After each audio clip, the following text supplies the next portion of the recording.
Picture this. The mighty Titanic, that steel colossus the world believed was immortal, is slowly dying in the freezing waters of the North Atlantic. In the middle of this storm of fear and desperation, an elderly couple remains strangely calm on the sloping deck. Isidor and Ida Straus had the privilege of first class, and a guaranteed seat in a lifeboat was right there, just a few steps away from salvation. But instead of choosing life, they chose to say no. Before we dive into the reasons that led this couple to choose the ocean over survival, go ahead and leave a like and subscribe to follow this historic journey with us. Because what happened that night challenges human nature itself. After all, why did they choose to stay behind while the world was collapsing? One detail that makes this scene deeply human is the fact that, at the time, the code of honor known as Women and Children First was not an official maritime law, but an extremely rigid social convention. Isidor Straus, because of his immense prestige, received an exceptional offer from the officers to ignore that rule and board with his wife. That makes his refusal and Ida's decision to remain with him an act of moral defiance, not simply a matter of there being no room.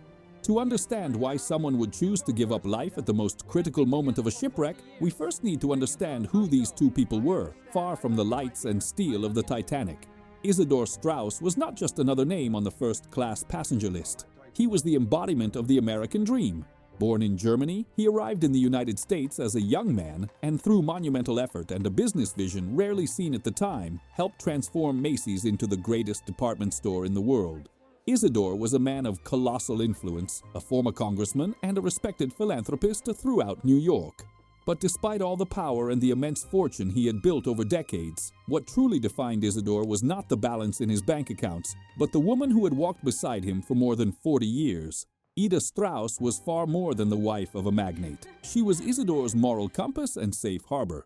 They married in 1871, and from that moment on, they became practically inseparable, living a union considered exemplary even by the conservative standards of the elite of their time. What few people know, and what adds a profound layer of humanity to this story, is that they were so devoted to each other that whenever Isidor had to travel on business and Ida could not accompany him, they wrote letters to each other every single day, without exception. It was a love built in the details, in daily companionship, and in overcoming every challenge life placed before them. In the spring of 1912, they were returning from a stay in Europe, where they had spent months resting and visiting Isidor's native Germany, and they chose the Titanic for the voyage home because of the comfort and modernity the ship promised. But there was one detail that made their presence aboard that ship even more symbolic. They had nothing left to prove to anyone. They already had everything money could buy, but what they valued most was each other's company. On the Titanic, they were often seen walking along the upper deck, speaking quietly, as if they lived in their own world, untouched by the luxury surrounding them. Their connection was so strong that other passengers noticed the way Isidor treated Ida with a tenderness that time had never worn away. And this is where the story begins to become something greater. Because once we understand that they were an indivisible unit, we begin to realize that the approaching tragedy would not find two separate individuals, but one shared life living in two bodies. The problem is that in the real world, wealth and status offer only a false sense of invulnerability. Isidor was used to solving major problems and making decisions that affected thousands of people, whether at Macy's or in Congress. But that night, he would face something no business plan or political influence could contain. As the ship cut through the calm waters of the Atlantic, Isidor and Ida enjoyed what they believed were the final days of a peaceful voyage, never imagining that the foundation of their loyalty would be tested in the cruelest way possible. They were not just a wealthy elderly couple. They were the symbol of an era in which one's word and one's commitment were worth more than life itself. And that completely changes what we know about the choices that would soon be made. When we look at Isidor's life, we see a man who always placed ethics and family above everything else. When we look at Ida, we see a woman who never allowed her husband to face a storm alone. That solid foundation, built brick by brick over 40 years of marriage, is what allowed them, when chaos finally took over, to know what to do without needing long discussions. They already knew who they were. And more importantly, they knew there was no I without we. The strength of that union was so clear that even crew members and younger passengers felt a kind of reverence when passing near them. But fate was about to place an impossible price on that bond, turning the peace they had cultivated into a scene of absolute sacrifice. As the Titanic moved toward its inevitable encounter with the ice, the Strauses represented the calm before the storm. They were the beating heart of a dignity that was about to be tested by freezing water and darkness. And precisely because of who they were, people of unshakable character and deep love, the choice they would make on the boat deck would not be an act of despair, but the logical conclusion of a lifetime devoted to each other.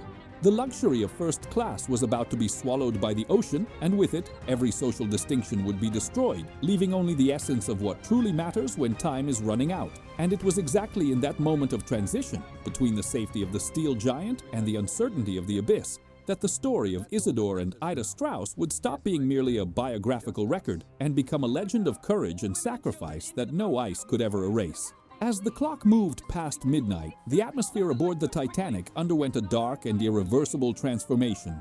What had once been a celebration of engineering and luxury was turning minute by minute into a scene of isolation and urgency. Isidor and Ida Straus, who had spent the first hours after the collision with a calm that confused younger passengers, now stood before the unavoidable truth. The giant was dying.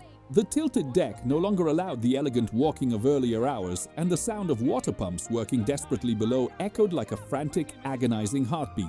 It was in this setting, under lights beginning to flicker and a cold that seemed to cut through even the heaviest clothing, that the golden rule of the sea began to be applied with absolute rigor: women and children first. When lifeboat number 8 was prepared and positioned for boarding, the line between life and death became a physical boundary drawn across the deck. For Ida Straus, the door to survival was wide open. As a first-class passenger and an elderly woman, she not only had the right to board the lifeboat, she was actively encouraged by officers to get in as quickly as possible. There was room, there was time to place her in safety, and above all, there was the social expectation that she would accept that privilege without hesitation. But there was one detail that completely changed the course of the story and seemed to freeze time for everyone watching the scene. Isidor could not go with her. He was a man. And although he was immensely wealthy and respected, the officers on the port side, following Captain Smith's strict orders, were being inflexible about male priority. And in that moment, silence seemed to swallow the noise of steam escaping from the funnels. Ida looked at the lifeboat, a tiny nutshell floating over a dark, frozen abyss, and then looked back at the man with whom she had shared every breath of the past 40 years. In Isidor's eyes, she saw not fear, but serene acceptance, and perhaps the silent wish that she would save herself and live to tell the story. But for Ida, life without Isidor was not a life worth preserving at the cost of loneliness. She took a step toward the lifeboat, hesitated for a second that seemed to last forever, and then made the decision that left officers and survivors in absolute shock. She stepped back. She left the line of salvation and returned to her husband's side, holding his arm with a firmness no shipwreck could shake. The reaction around them was immediate. An officer, recognizing Isidor's importance and seeing his wife's refusal, tried to intervene in an exceptional way. He approached Isidor and said quietly, so others would not hear, that a man of your age and position would surely be allowed to board with his wife. It was a moral emergency exit, a chance for Isidor Straus to save his life without appearing a coward in the eyes of the world. But Isidor, keeping the same dignity that had carried him from poverty to the top of Macy's, answered in a calm and steady voice that echoed like thunder made of integrity, "I will not go before the other men." With that sentence, he sealed both of their fates. He was not merely refusing a seat in a lifeboat, he was reaffirming that his honor was not for sale, not even at the price of his own existence. This double refusal sent an emotional shockwave across the deck. People around them, fighting and pushing for a chance to live, stopped for a moment to watch that elderly couple who, in the face of certain death, chose to remain together. Ida did not simply refuse to enter. She began removing her heavy fur coat, the one protecting her from the cutting cold of the Atlantic, and handed it to her maid, Ellen Bird, who was terrified and about to board the lifeboat. With a gesture of almost maternal tenderness, Ida told her to get into the boat and use the coat to keep warm, because she, Ida, would no longer need it. This final act of selflessness showed that their decision to stay was not born from panic or paralysis, but from absolute spiritual clarity. They were giving up everything, their fortune, their future, and even their physical comfort, in the name of something the ocean could not destroy. As Lifeboat 8 was slowly lowered toward the black water, the passengers inside looked up and saw two motionless silhouettes on the deck. Isidor and Ida stood arm in arm, watching the boat depart as if they were simply saying farewell to friends at a safe harbor. The Titanic's tungsten lights still illuminated their faces, revealing a peace that seemed almost supernatural amid the rising chaos. And that completely changes what we know about the survival instinct, because they proved that for some people, love and dignity are instincts even more powerful than breath itself. In that moment, the unsinkable Titanic was already doomed, but the union of the Strauses seemed stronger than ever, resisting the pressure of water and time. They chose the silence of eternity over the noise of a life bought at the cost of their principles. The choice had been made. There were no screams, no theatrical drama, no loud farewells. There was only the acceptance of two souls who understood that their story was already complete and that the final chapter had to be written the same way as all the others, together. As the lifeboats moved away and cries for help began to rise from other parts of the ship, Isidor and Ida remained like a beacon of calm. They were the center of gravity in a world that was literally turning upside down. And it was that image, a couple arm in arm as the floor tilted toward the abyss, that would become the most powerful memory for those who escaped, transforming that moment of choice into one of the most sublime and tragic episodes in human history.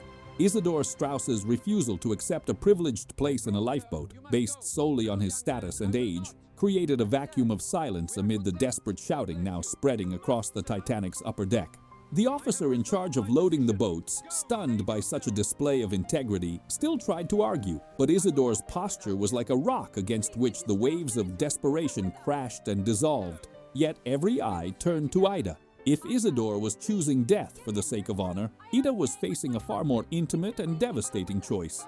It was in that exact moment, as Lifeboat 8 swung over the abyss and the couple's maid, Ellen Bird, begged with her eyes for her mistress to follow her, that Ida Straus spoke the words that would cross the centuries and become one of the greatest testaments of loyalty ever recorded at sea. But before we reveal the exact sentence that changed the way we understand this shipwreck and left even the roughest sailors silent, I need to invite you to do something. If you are feeling the weight of this story and believe moments of courage like this deserve to be remembered, click the like button right now. That small gesture helps YouTube understand that this content has value and show it to more people who need to know the real story behind the myth. And if you want to keep exploring these mysteries of human history, make sure your subscription is active, because what we are about to tell you is the absolute peak of everything that happened on that night in 1912. With a calm that seemed to come from another world, Ida stepped back, moving away forever from the edge of the ship and from her chance to see the sun rise again. She looked into Isidor's eyes, held his cold hands, and said in a voice that, according to witnesses, did not tremble, "We have lived together for many years. Where you go, I go." In some versions told by survivors, she was even more emphatic. "As we have lived together, so we shall die together." It was not a dramatic line or a romantic cliché spoken for cameras, because there were no cameras there. It was the logical conclusion of a 40-year journey. By saying those words, Ida Straus was not merely refusing life, she was redefining what it means to be one. She understood that survival would be a slow form of death if she had to carry the burden of having abandoned the man who was part of her very identity. That decision had such a profound impact that it changed the behavior of the people around them. Ellen Bird, the maid, later reported that she tried to give up her own place, but Ida remained firm. She not only stayed, she made sure Ellen was protected, giving her the luxurious fur coat with one final wish, that she would live and tell the couple's children that they had departed in peace. And here comes a technical and historical detail few people know, one that adds an astonishing layer of depth to this moment. When Isidor Straus's body was recovered weeks later by the Mackay Bennett, investigators found something in his pockets that had survived the corrosion of salt water. Among Isidor's belongings were a gold pocket watch and an onyx locket containing 2 miniature photographs, one of his eldest son, Jesse, and another of his daughter, Percy. But the most fascinating technical detail is that, although 337 bodies were recovered, Ida Straus's body was never found. This may be explained by the ocean currents that night and by the possibility that she was not wearing a life jacket, either because she refused it or gave it away, allowing the ocean to claim her completely. Isidor's watch, now displayed in museums, stopped at the exact moment he entered the water, serving as a silent mechanical record of the end of an era. The problem is that just as Ida's words echoed across the deck, the Titanic gave a violent jolt. Water was already reaching the base of the bridge, and the list was becoming unbearable for anyone trying to stand without support. Witnesses already in the lifeboats, looking back through the mist and darkness, reported seeing the couple calmly move toward a pair of deck chairs still secured to the floor. They sat side by side, hand in hand, as waves began to lap at their feet. And that completely changes what we know about the terror of the sinking, because while hundreds of people were running toward the stern in a frenzy of panic, Isidor and Ida remained seated, watching the end of the world as if waiting for the curtain to fall in a theater. That image, an elderly, wealthy, influential couple sitting in wooden chairs while the greatest ship in the world sank, became the ultimate symbol of dignity under pressure. They did not try to fight the inevitable, because they had already won the most important battle, the battle against the fear of separation. Their love in that moment was the only thing aboard the Titanic that could not be destroyed by hydrostatic pressure or ice. And it was in that exact instant, when the last light of first class flickered and went out forever, that their story stopped being an account of death and became a hymn to shared life. But what witnesses saw in the final minutes, when the water finally reached them, is something that challenges even the bravest accounts of that night. As the Titanic tilted more and more sharply, and the panic, once contained, exploded into a symphony of screams and military orders, the survivors already aboard the few lifeboats launched into the sea reported a vision that seemed to defy the reality of that disaster. Looking back at the steel giant, now like a wounded and dying beast beneath electric lights that stubbornly refused to go out, they did not see only a ship sinking. They saw the stage for one of the most sublime acts of human devotion. Witnesses, in their later testimonies before the inquiry commissions, described with astonishing detail the silhouettes of Isidor and Ida Straus, standing like figures of marble in the middle of a whirlpool of absolute chaos. Colonel Archibald Gracie IV, one of the most prominent first-class passengers and one of the last to escape the suction of the ship alive, became one of the key sources regarding the couple's final moments. He reported that even as water began sweeping across the upper deck and the orchestra shifted its repertoire toward more solemn hymns, he made one final desperate attempt to convince the Strauses to move. Gracie described Isidor as a man of unshakable calm, someone who seemed to have transcended the physical fear of death. According to the colonel, the couple was not hiding, not in a trance, and certainly not paralyzed by terror. They were conscious, speaking quietly, as if they were merely deciding the next step of an ordinary walk through Central Park, not the final minutes of their existence. But what truly marked the collective memory of those who survived was how they positioned themselves when the end became imminent. While most people ran toward the stern, desperately trying to gain a few more seconds of life on the highest part of the ship, Isidor and Ida moved in the opposite direction, seeking the privacy of a corner on the promenade deck. Some eyewitnesses swore they saw the couple sit down in a pair of deck chairs, the famous wooden and canvas loungers, and simply hold hands. Imagine for 1 second the visual and emotional contrast of that scene. On one side, the black and freezing Atlantic rising step by step. On the other, hundreds of people in a frenzy of survival. And in the center of it all, 2 elderly people sitting calmly, watching the horizon as if waiting for the sunrise. Many people wonder why they did not at least try to jump into the water wearing life jackets. But there was one detail witnesses noticed, and it explains a great deal about the mindset of that generation. They had already said goodbye to the material world. Ida, by giving her fur coat to her maid Ellen Bird, had already given up her last protection against the cold. Isidor, by refusing a place in the lifeboat, had already signed his commitment to eternity. They did not want a fragmented survival, they wanted an intact farewell. And it was in that moment that the accounts become almost poetic. Some passengers in Lifeboat 8, the very boat Ida refused, said that as it moved away, the last thing they saw before mist and distance covered the scene was the couple arm in arm, their heads slightly inclined toward each other. The problem is that the world around them was far from peaceful. The ship was now under immense structural pressure, the sound of luxury furniture breaking apart, porcelain dishes shattering by the thousands, and metal twisting was deafening. And even so, the presence of Isidor and Ida was described as a point of silence in the middle of the noise. It is difficult for us today to imagine how they managed to maintain such composure. Perhaps it was the strength of age, perhaps it was the satisfaction of a life well lived. Or perhaps it was simply the fact that, having each other, the rest of the world, including the most luxurious ship ever built, no longer mattered. They turned the deck of the Titanic into a private sanctuary, and that completely changes what we know about the tragedy, because we usually focus on pain and loss. But the sight of the Strauses offered survivors something different, a lesson in control.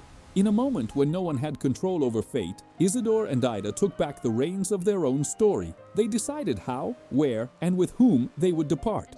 Witnesses reported that when the great wave swept over the boat deck, that mass of water that tore down the funnels and swallowed the bridge, the couple was still there. They were not seen running or fighting the wave. They were simply taken by the ocean, maintaining the same unity they had shown throughout the sinking. The image of them disappearing beneath the frozen water became one of the most repeated stories on the decks of the rescue ship Carpathia in the days that followed. Ellen Bird, the maid, was inconsolable, but she told everyone that her mistress was the bravest woman the world had ever known.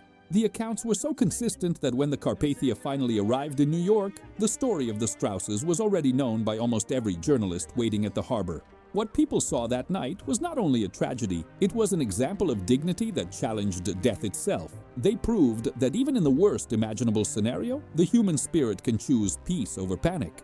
As the Titanic plunged toward its final resting place nearly 13,000 feet beneath the surface, the memory of that calm on deck remained floating in the minds of every survivor lucky enough to look back at the right moment. They were the last figures of moral authority to leave the ship, not by command, but by example. The question that remained in the air, and that we still ask today, is this: what were they saying to each other in those final seconds? Perhaps they did not need to say anything. The simple touch of their hands, amid the ice and darkness, already said everything that needed to be said.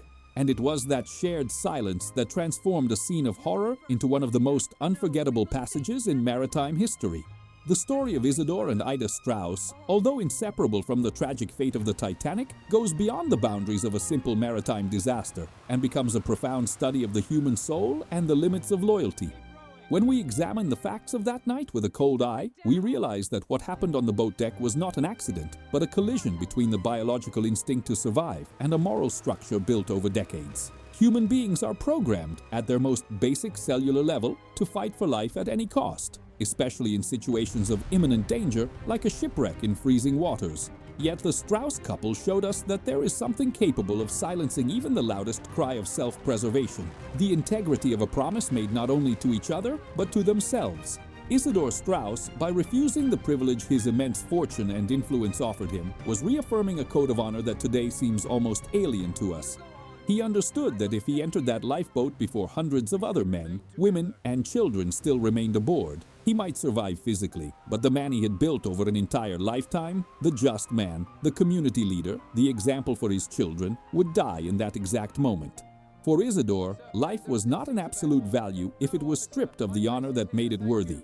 The meaning of his decision lies in the understanding that true survival is not simply keeping the heart beating, but keeping one's character intact, even when the world around you is literally sinking into the abyss. But what truly lifts this story into the realm of legend is Ida's response. If Isidor's choice was based on honor and social ethics, Ida's choice was founded on the totality of love. She did not stay because of protocol or because she had no options. She stayed because her identity was so deeply intertwined with Isidor's that the idea of a future without him was not merely painful, it was mathematically impossible in her inner logic. The meaning of this decision goes against every form of modern selfishness. In an age where we are encouraged to pursue individual happiness above all else, Ida Straus reminds us that the greatest form of human freedom is the ability to voluntarily choose sacrifice for another person. She chose the end instead of separation, proving that the bond they had created was, in fact, stronger than the currents of the ocean. The problem is that we often over-romanticize this decision, forgetting the real and terrifying weight it carried. They were not characters in a work of fiction. They were flesh and blood people, with children waiting for them in New York and a life of comfort that anyone would have fought to keep. By choosing to remain on the Titanic, they were deliberately giving up the chance to see their grandchildren grow and to enjoy the fruits of their hard work. And it is exactly that weight that gives the story its meaning. Sacrifice is only real when there is something valuable to lose, and the Strauses lost everything the material world considers important in order to preserve what the spiritual world considers eternal: unity and a promise kept. And that completely changes what we know about the Titanic disaster. The ship was a monument to technological arrogance and engineering failure, but figures like Isidor and Ida transformed the sinking into a monument to human dignity. Their decision served as a moral counterpoint to the cowardice of others and to the mechanical failure of the ship. While the steel broke apart, their character grew stronger. They proved that although we cannot control the storms life sends our way, We have full control over how we respond to them. Their decision was not an act of surrender or defeat. It was an ultimate victory over fear. They did not allow the Titanic to decide their fate. They sealed it themselves. The influence of that choice echoed across generations and changed the way the tragedy itself was told in the newspapers of the time. Instead of focusing only on the body count and the navigational errors, the headlines of 1912 were dominated by the story of the couple who refused to be separated by death. This brought a kind of bitter consolation to a society in shock, because it showed that even in the middle of the greatest technological tragedy of its time, the human spirit was still capable of gestures of indescribable beauty. The Straus' decision gave the world a standard of loyalty that continues to be cited in sermons, literature, and film, not as an example of death, but as an example of how life should be lived, with purpose and without moral compromise. So the true meaning of Isidor and Ida Straus' decision is a challenge placed before each of us. It forces us to look at our own lives and ask what, in the end, is non-negotiable for us. What would we be willing to sacrifice when everything we have is put at stake? In the absolute chaos of that night, where the masks of class and wealth fell away, the Strauses showed that what remains is only the essence of who we are. They chose not to become traumatized survivors, but martyrs of a union that defied the laws of nature. While the waters of the North Atlantic guard the secrets of hundreds of interrupted stories, this couple's decision remains floating like a message of hope about the human capacity to love beyond the limits of the possible. That choice turned a moment of horror into an eternal lesson. They did not merely die together. They lived the peak of their union in the most difficult moment of all. The Titanic may have taken their bodies, but it never managed to touch the story they had built. And perhaps that is why, more than 100 years later, we still stop to listen when we hear their names. Because deep down, all of us hope to have, if fate ever demands it, at least a fraction of Ida's courage and clarity when she said that wherever Isidor went, she would go too.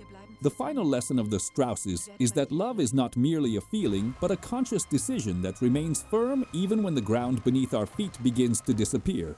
More than a century has passed since the waters of the North Atlantic closed over the Titanic, taking with them secrets, fortunes, and dreams that would never see the light of day.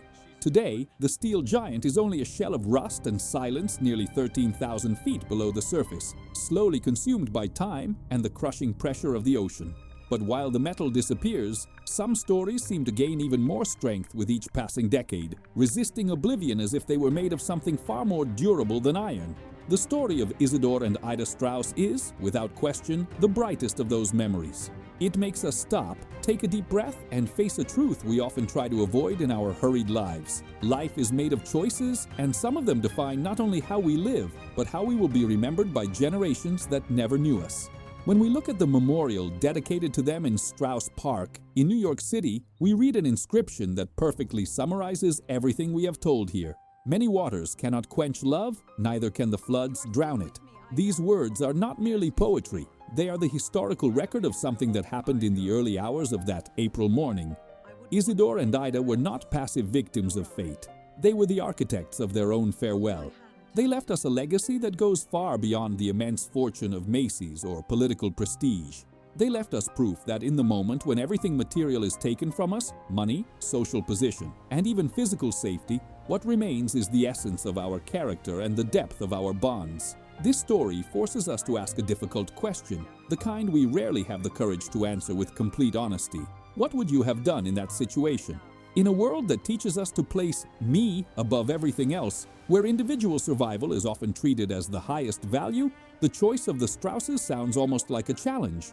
Would you choose the chance to survive, to see the sun rise on another day, even if it meant leaving behind the person who gave meaning to all your previous years? Or would you choose not to separate, accepting the unknown in exchange for the certainty that there would be no goodbye? There is no easy answer, and perhaps there is no right answer. What exists is the tragic beauty of a decision made out of pure and non-negotiable love. As we close this account, the image that remains is not the ship breaking apart or the chaos of the freezing water, but two elderly people sitting side by side on a sloping deck, holding hands, watching the end of an era with a peace few people ever reach. They showed us that it is possible to face the greatest storm without losing dignity, and that in the end, love is the only thing we truly carry with us into the darkness.